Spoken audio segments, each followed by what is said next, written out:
Assalamu alaikum. We are here for the book launch Eqbal Ahmad, Critical Outsider and Witness in a Turbulent Age by Stuart Shah and Pervez. Oh, okay. Unfortunately, Mr. Shah isn't here, and I request Mr. Pervez Hoodboy to please come on the stage and talk about the book. Thank you.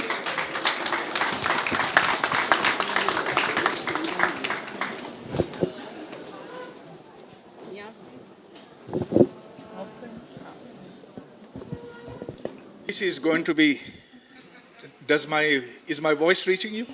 ये on कीजिए. Okay.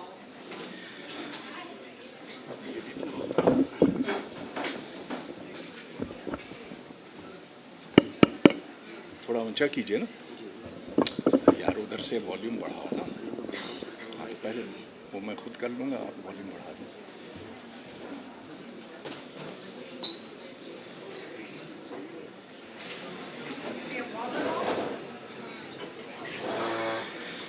Good afternoon, everyone. This is going to be a rather unusual session for KLF. The author of the book, Eqbal Ahmad, Critical Outsider and Witness in a Turbulent Age, did not get a visa to come from the United States. I was to be a side speaker. The moderator was to be Dr. Noman Naqvi, and sadly, his mother is in a critical state at the moment, and he has gone off to the hospital. So that leaves me very lonely over here, and I would really welcome any two people to come and fill these two seats over here. I honestly mean it. Those who knew Dr. Eqbal Ahmad and have something to say about him, I would, and I do know that there are several over here who knew him and knew him closely, in fact, more closely than I did. So I'm going to count up till 15 silently.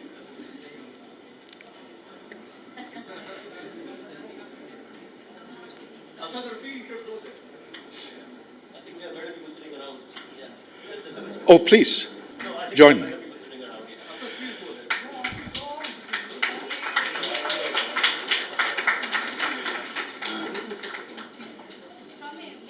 I would request at least one member of his family to come here.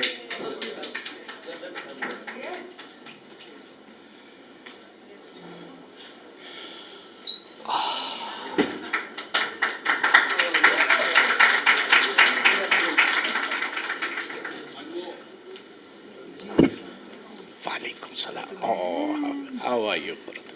Better. I said, Dr. Eqbal Ahmad, he would never let me call him Dr. Eqbal or even Eqbal Sahab. He said, I am Eqbal. This is the name given to me, call me by that. I do wish that the author of this book had been here, because Stuart Shah came to know him in 1958, and Stuart was born in New York, lived in Brooklyn, and they went to school together, or rather they went to university together. And this is a book that is written from a very personal perspective. There is a lot that I can say about this book, but first I have to tell you about this man, a man who is not very well known in Pakistan, unfortunately. But listen to what some of the big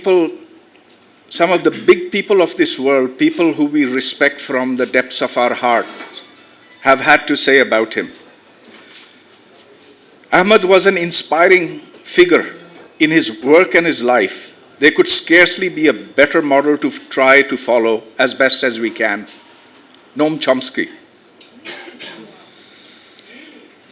Edward Said says, perhaps the shrewdest and the most original anti-imperialist analyst of Asia and Africa. He brought wisdom and integrity to the cause of oppressed peoples. And this Edward Said wrote after Eqbal passed away on the 11th of May, 1999. When he passed away, he left such a void in the lives of so many people.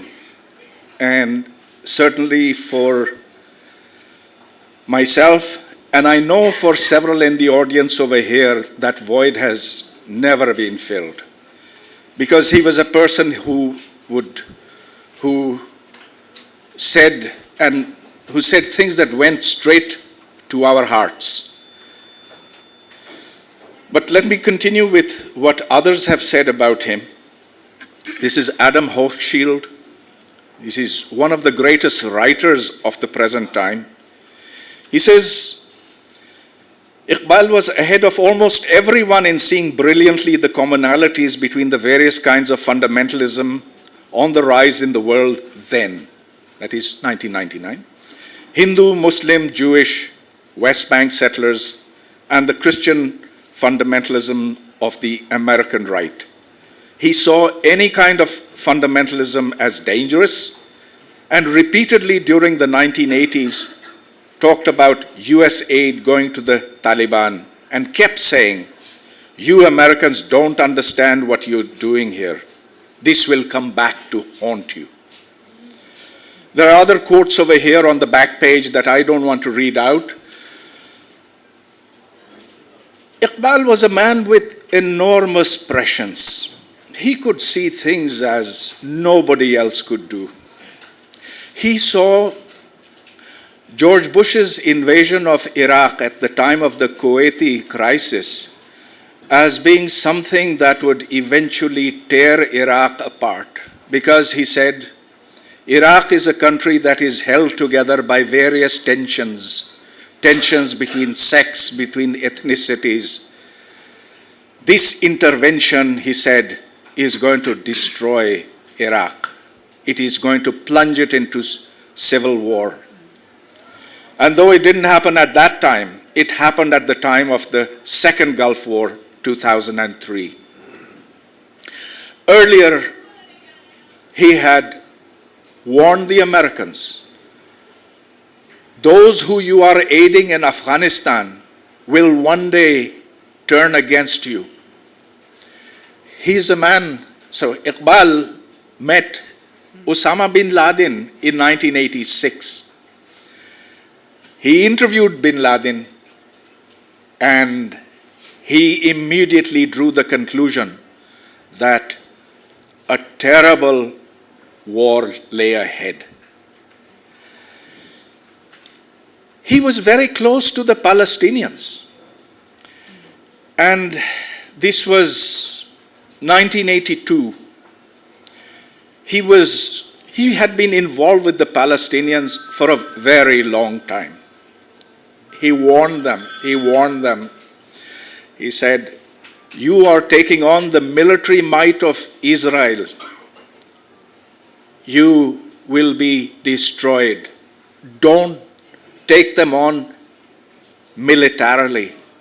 Take them on with those tools with which you can win." And so he advocated civil disobedience. He argued with Yasser Arafat on this. Yasser Arafat ignored him. Then followed the Israeli invasion of Lebanon.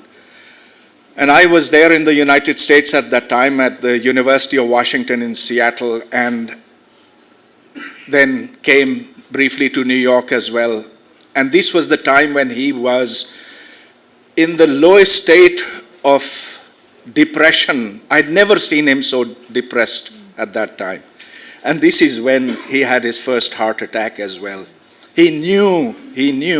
He kept telling the Palestinians, don't do this. Don't fire Katyusha rockets into Israel from Lebanon. They will get you. And then they came. They came with their tanks. They crossed the border. They destroyed the city of Beirut. For days after days, we saw Israeli tanks bombarding. Now I have to go back and tell you a little bit about Eqbal.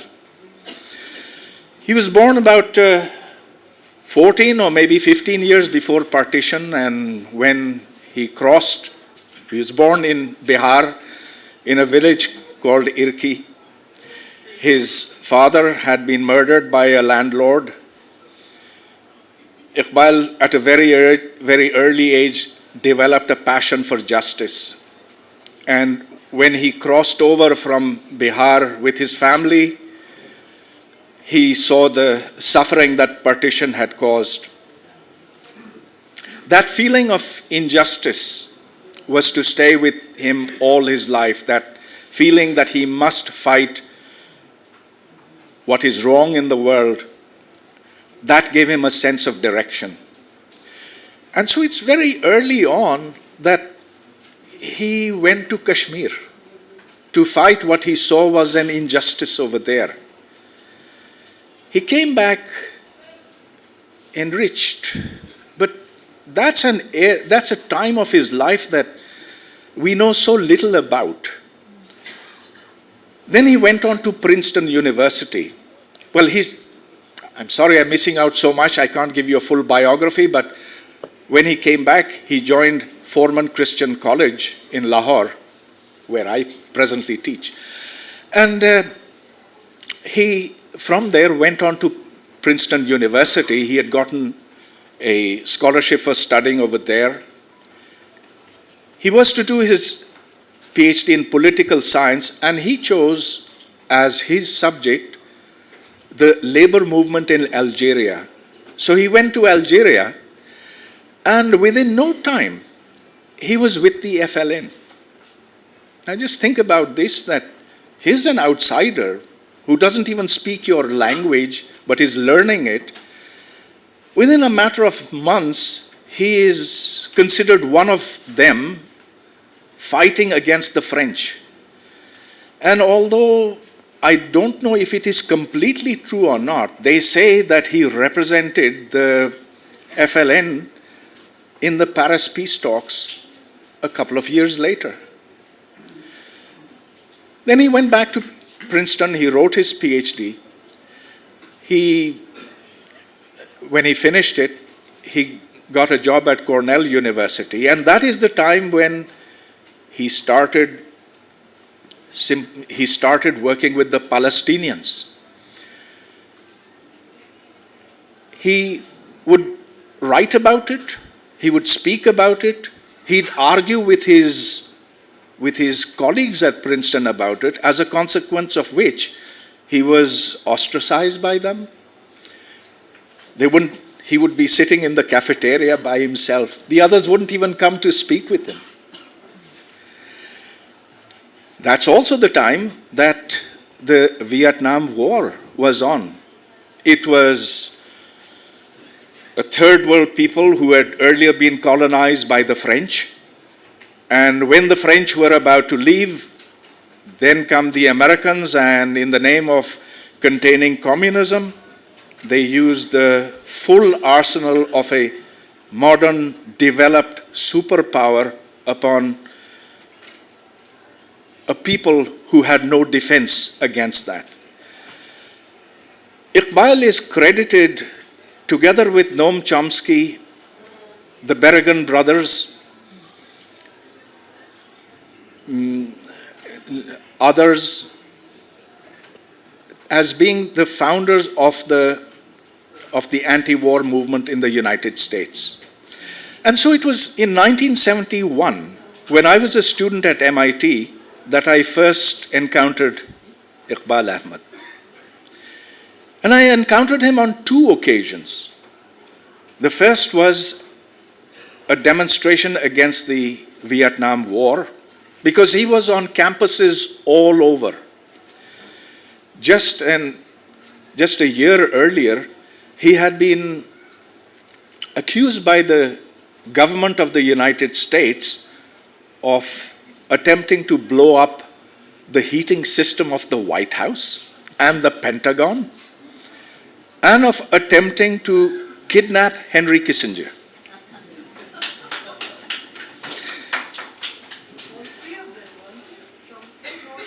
No, there were 7 people, These were called the Chicago Seven. Harrisburg, sir. The Harrisburg Seven. And it was really Eqbal who had suggested in a private meeting that Henry Kissinger, who was the architect of the war in Vietnam, was someone that people should put under citizen's arrest. That is, they should इसको घेर के उसको वहाँ पकड़ के कुछ वक्त के लिए और उसको फिर छोड़ दिया जाए. It didn't happen. There was the CIA. The CIA got wind of it. They then accused him of, and the other 6 who were present.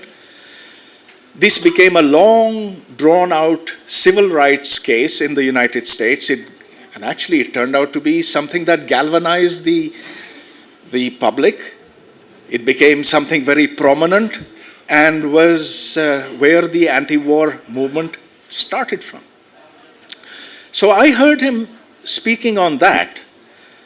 And when I heard him, this was the first time that I'd heard a speaker who was so dynamic, so powerful, who could just have the crowds mesmerized. I heard him on a second occasion, and that was when he was speaking about East Pakistan. This was when the war had started. The civil war in East Pakistan had started. The Pakistan army was carrying out massive campaigns against the Bengalis. There was murder en masse, rapes, and then there were the Mukti Bahini also. The majority of Pakistanis in the United States at that time were those from West Pakistan, and the majority were, of course, with the army and with the army action. Eqbal was swimming against the tide. Together with Firoz Ahmad and Ejaz Ahmad, they had started a publication, Progressive Pakistan, and I became one of their helpers. That was my introduction to him. But let me go on to tell you a little bit about the book, because this is an important book. There have been books earlier on, but they have been collections of Eqbal's writings. There's not been as yet a book that has been written on Eqbal Ahmad. It's, I think, a book that has a considerable amount of material that does not exist elsewhere. So even after knowing Eqbal since 1971, until the time that he died in 1999, there are many things that I learned from reading this. But let's look at the several aspects that this book brings out. The most fundamental thing about Eqbal is that he was a man whose natural sympathies lay with the underdog, those who were exploited, those who were at the bottom of the chain.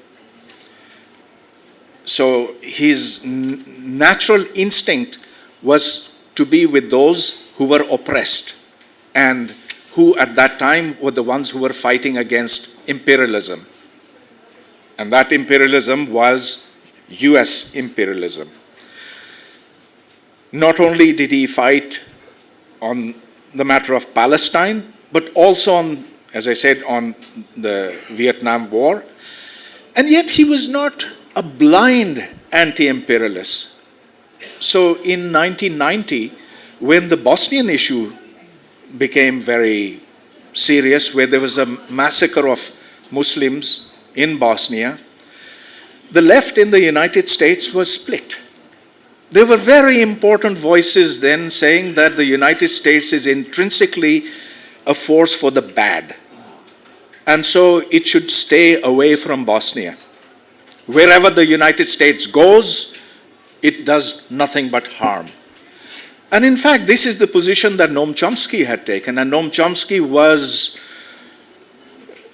to Eqbal like Noam Chomsky is to me and to lots of people in this room, an extremely important individual, a brilliant mind, a man who's done an enormous amount for humanity. And yet, Eqbal couldn't go along with Chomsky. Eqbal wanted the United States to send arms to Bosnian Muslims. He could not countenance their massacre at the hands of the Serbians. And as we know, this is what happened. Yesterday was Kashmir Day. So I want to say a few words before I turn it over to those who have joined me over here, Purutalan Bakhtiyari and my friend Imran. Yes, Eqbal had gone to Kashmir, he had fought there. As I said, we don't know very much about it, but when he returned from the United States in 1990, he spent a lot of his time going to Kashmir, meeting with leaders over there, meeting with leaders in Pakistan and in India, wherever he could get access, because he saw this as a tragic conflict, one that had already taken tens of thousands of lives. And he thought that Kashmir was an issue that could be solved. It could be solved under 4 conditions. First, that neither Pakistan nor India would seek to solve it militarily, because all efforts to resolve this conflict with the force of arms had failed. We tried in 1947, we tried in 1965, and it didn't work. Secondly, he said that the need for compromise is paramount. Neither India nor Pakistan can achieve their maximalist desires. You have to give some, they have to give some. Third, you can't leave the Kashmiris out of it. It's got to be with the Kashmiris. So, he spent his time going from here to there. He developed deep links with them. That eventually it did not happen is, of course, because the forces of history are too big for individuals to work against. But he would bitterly remark that India and Pakistan are willing to fight to the last Kashmiri.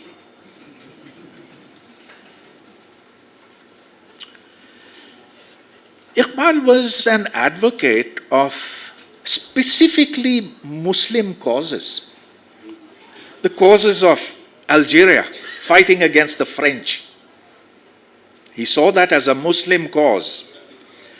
He saw Palestine as a Muslim cause. He saw the case of the Bengalis of East Pakistan as a Muslim cause. But when I say that he saw this as a Muslim cause, it was not because those who were suffering were Muslims, but because it was not because of their faith, but rather that the majority of those affected were Muslims. So, to him, a Palestinian Christian or even a Palestinian Jew was the fact that that person had been evicted from his or her land was as hurtful as a Palestinian Muslim being evicted. So in that sense, he was a very secular man. He was not particularly an observant Muslim. I never saw him pray. He always had something nice for people to drink. And yet he was a Muslim. Why was he a Muslim? Because he sided with the oppressed. And because he saw that Islam was much more than what was being represented by Muslims. He saw in Islam its great civilization, its art, its culture, its science. And it is this rich tapestry that made Islam such a great civilization. So he respected Islam from his heart. I can say that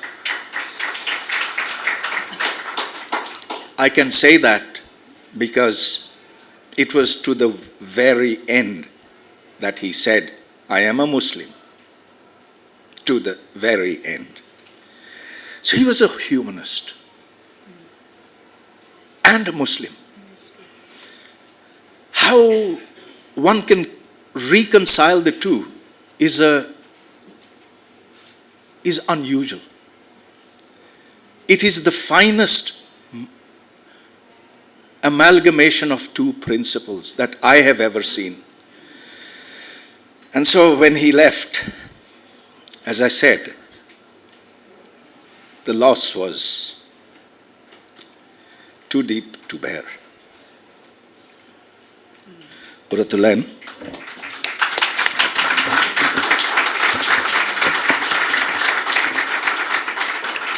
Say. Yes. Assalamu alaikum. What a great honor it is today. I was not expecting it. I'll come in a room and here Pervez would be and calling on if someone here in the room knew Eqbal. And it was just not possible. I was working on taking a message or something, and my colleagues and fellows sitting with me, he said, Turbulent, look who's calling and what's the call for? And I said, what? You have to go. And the reason for this is, just Pervez, about 10 days ago, in Balochistan, in Quetta, in our University of Community Development in Hanna Lake, the small piece of land that we have, we were sharing Eqbal with our new fellows from all over Balochistan. And they said, sometimes you're here, sometimes you're not here, we'd like to make a video of it, of the whole story. And just 10 days ago, we were all sitting around the fire stove in Quetta, Hanna, and talking about Eqbal. And here today, without any, a notice or something that I'll be here. And here I am today. Something is going on, and I think he's somewhere here very near. And especially he is near to you. You are carrying it on in spite of all odds in your life, Pervez. We know that, we know it. With me, Eqbal has been like a mentor from a distance. I used to be a community, my earliest memories with Eqbal is that I used to be in a community in Orangi town, working on sanitation with Dr. Akhtar Hamid Khan in the early 80s. And that's where a very impressionable person from university, volunteer, and here Akhtar Hamid Khan Sahib and Eqbal and a few others, Professor Karrar, all sitting together and talking. And I would just sit there and inspired, wow, where I am, hardly understanding what's going on. And those sessions used to go on. Sometimes in Lahore, I would meet him. And through our friends in Lahore, Nigar Saeed Khan, she was again a great guide for me, has always been. And she would always invite me over. And then we would talk in a group, and I would just hear him.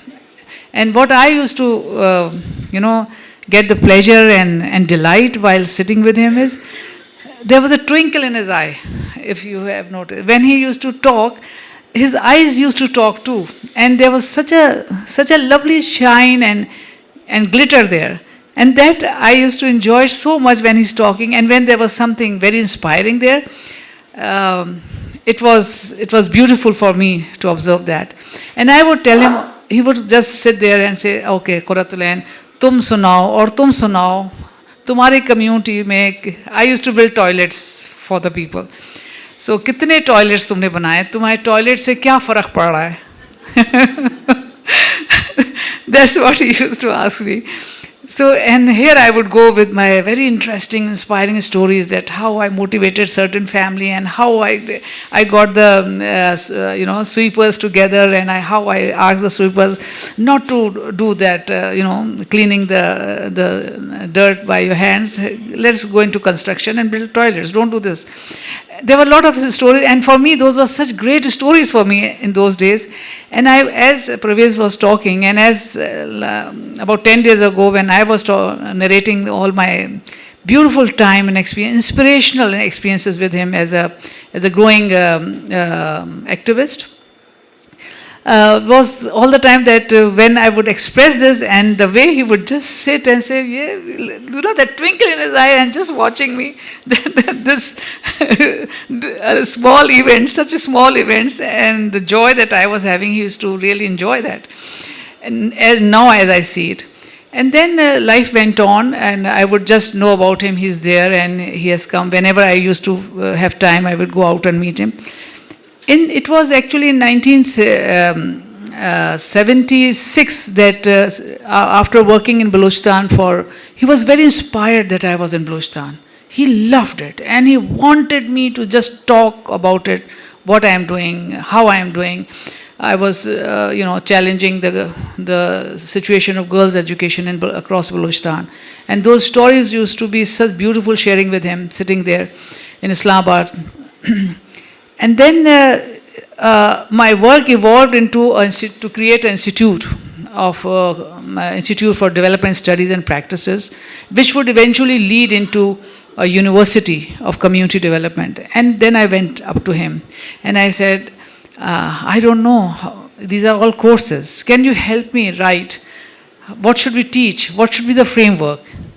And that night in his house, we talked of all my work that he helped me conceptualize into theoretical frameworks. And that night shifted my entire vision towards issues affecting humans across the globe and especially in Pakistan. That was a beginning of something which even I did not realize that is where I am heading towards. After 19 years, there is a whole university of community development based on the framework that Eqbal gave me that night. And we developed courses on that. He came to Karachi and he talked to our larger faculty, our larger advisors, and that's where we all started. And I was about to call him for the first graduation ceremony in '99, and he was gone. And that was such a sad day. I just can't express it, what we've all went through, because we were so excited to invite him over and to make him see what the young people of Balochistan has done with his framework. And we still are committed, and that's what we are following till today after 19 years. Thank you so much, Eqbal, and thank you for this opportunity. Thank you. That was so wonderful and heartwarming. Iqbal developed deep relationships with so many people. Yes. That's why they, after 17 years, still love him. His memory remains undiminished. When he came back in 1990, he would spend most of his weekends with... 86. He started coming back more and more often. So maybe it was 86, but I'd say more like 1990. This is when he had thought of setting up a university, Yes. Khaldunia. He wrote it. And he eventually retired from Hampshire College, where he was teaching, came back to Pakistan, lived in Islamabad, and in the years that he lived in Islamabad, he probably spent more time with Imran Hamid than anybody else. He would often be found more at Imran Hamid's house than at his own. So Imran, tell us about those days. Thank you, Pervez. That's very kind of you.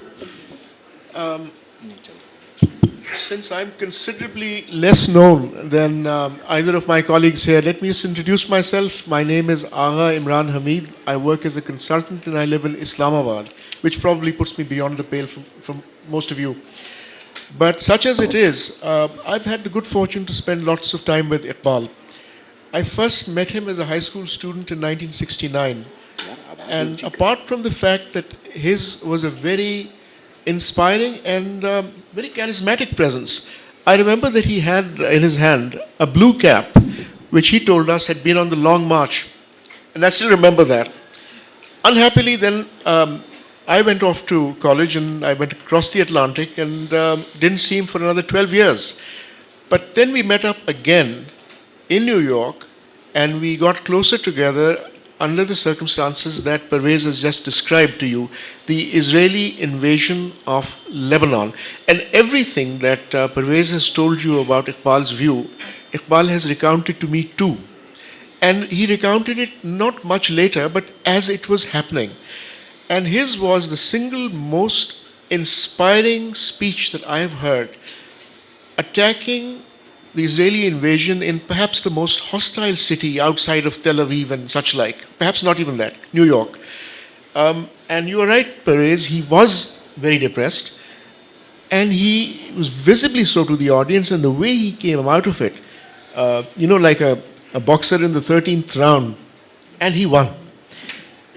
Anyway, that passed too. And Iqbal's time in the US, I think he felt that was coming to a close because he'd done what he wanted to do there. And then he came back. Before I go on to recount what happened then, I'd like to give you the flavor of the man, not as a person that we meet, but my impression of him as both an activist and as an academic, for he was a very serious academic. You see, he differed from most of us Pakistanis in a couple of key ways. One was, although he was a very emotional man, that emotional residue never spilt over into his work, into his views, even into his activism. It was always a very cold-blooded, rational analysis, upon which he would bring to bear his emotional fervor. This is quite the opposite from most of us here. We tend to seize upon something. It's maybe the conspiracy theory of the day, or it may be whatever we happen to think is right or wrong, and then we rant and rave about it. But these things, they come and they go. This was not the case with Eqbal. If you were to read his writings from the time when he wrote about Vietnam through Palestine and to his writings on Pakistan, you will find that there is much to learn from them today as we sit here. Apart from this, he had another quality, and that was he was coldly objective. He could be objective about every situation, about every political actor. He could also be objective about people, but he chose to hold back most of the time on that. He was a very good man in many, many ways. And he could be very objective about himself and where he found himself. This, again, is something very rare. That said, one more thing I'd like to speak on is his relationship to Pakistan. Now, it's very true that he was a man who did not take sides when it came to the passions of a struggle like the one, if you can call it a struggle, I mean, it's more like a danga or fasad, if I can use the Punjabi terms, between India and Pakistan. Iqbal traced the roots of the disasters of the 20th century to the rise of nationalism. And he did so not in an abstract way, not by using the examples of Europe and Germany and Italy and so on. He pointed out, and later on I found this to be so right, that here in the Islamic world, it came about in the only major independent Islamic country, which was then the Ottoman Empire. The Young Turks took over, they replaced the existing Osmanli ideology, which was the ideology of the Sultan and the Khalifa above all, with a kind of Turkish nationalism. And then followed the Armenian massacres. And he then went on to give similar examples. And much of this was in our conversations, because we used to meet 3 or 4 times a week. We used to walk together. That was the occasion. And there were virtually no occasions we did not discuss things which were important historically, socially, politically, and so on. And he gave many other examples. And of course, when you do that, that brings you to thinking about your own circumstances here in the subcontinent, in Pakistan. But Iqbal went beyond that, and again, Parvez has spoken on that somewhat. And that was, he came to recognize what was happening beyond nationalism. Nationalism had hit a blind end in the Arab world and in Pakistan. And what were the elites doing? In Pakistan, they were doing more of what they'd been doing before, which was bring in the mullahs.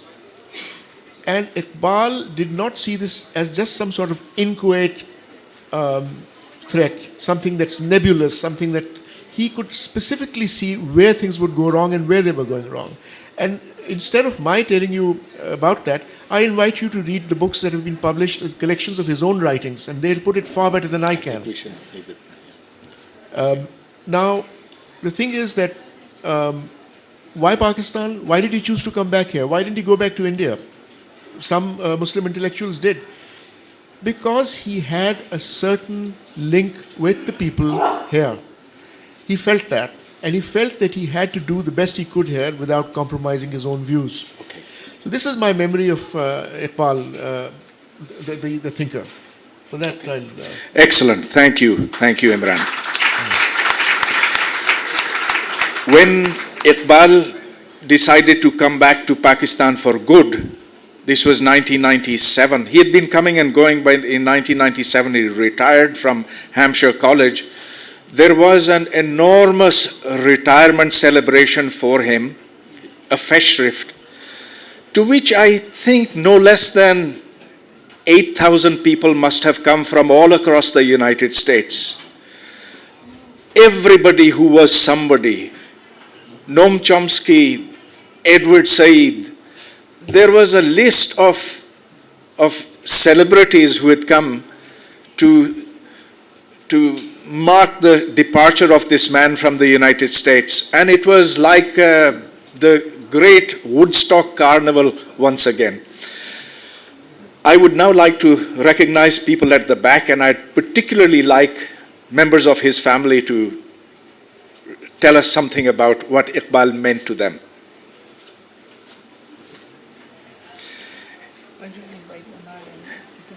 Hajar, can you come up here? No, they cannot. No, come.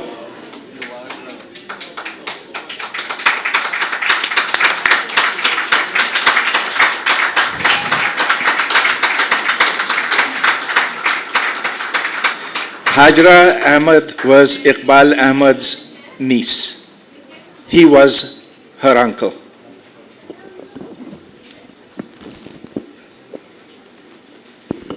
जल्दी आ जाओ.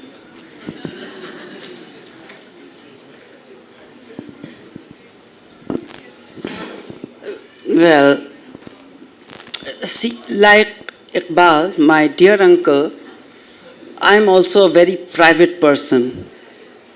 Iqbal was a very private person. He rarely talked about himself. He talked about his life, his work, his mission, but not about himself. So I guess I'm also like that, very much. And for me to talk about my uncle, who was like my father, because I lost my father very early, and then Iqbal was the one who supported us not just financially, emotionally, intellectually, became our father, our mentor, our financier, everything. So he occupies a very private space for me, and that is why I find it hard to speak about him. But, when I think of Iqbal, who we always called Munnu Chacha, he was known in the family because he was the youngest, not the youngest, but Munnu. And since he was my chacha, my father's younger brother, we called him Munnu Chacha. He, he was such a complete human being. We have talked about his brilliance, academics, his brilliant mind, his brilliant work, writing. That, of course, is there. And, we have all, learned so much from all that. But Iqbal was so completely human. He was, he admired beauty. He had a very strong aesthetic sense. He was a great cook, as Imran would testify. Imran is also a great cook, a family friend.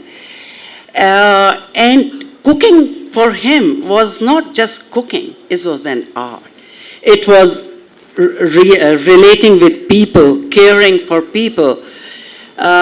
He loved music, he loved art, he loved things of beauty. And the other thing that I always noticed in him was his very deep respect and love for all human beings, across religions, across cultures, across languages, across classes. He respected everyone, and sometimes I would wonder and I would argue with him that how could you have that person come and visit you and you hang out with him or her or those people so often. I don't like their views. I think their views are so different from yours, from mine. And he would just smile and say, darling, but that doesn't matter. We need to engage with all of them. We need to understand where they're coming from. So he was quite remarkable in transcending all differences. He hated differences. He hated nationalism. And the way he lived his life and the way he interacted with people and cared for people was the same. He never, allowed any difference to come between him and the people. What more can I say? I just want to say one more thing, that I owe my mission, my school, Khaldunia High School in Islamabad, to him. The very name Khaldunia was borrowed from him, and he was living in Islamabad. And I'm an educationist, I wanted to start a school, a small school. It has nothing to do with his project. Many people think that this was part of his project. No, it was an independent project, my partners and I. And he was our inspiration, mentor. We sat with him at his house for hours, and he inspired us to open this school, and he was the director of our advisory board, and we owe that school to him.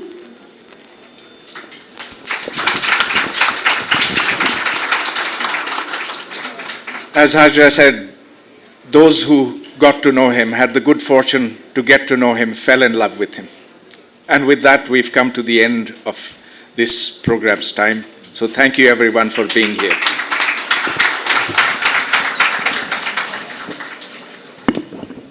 Thank you. Thanks.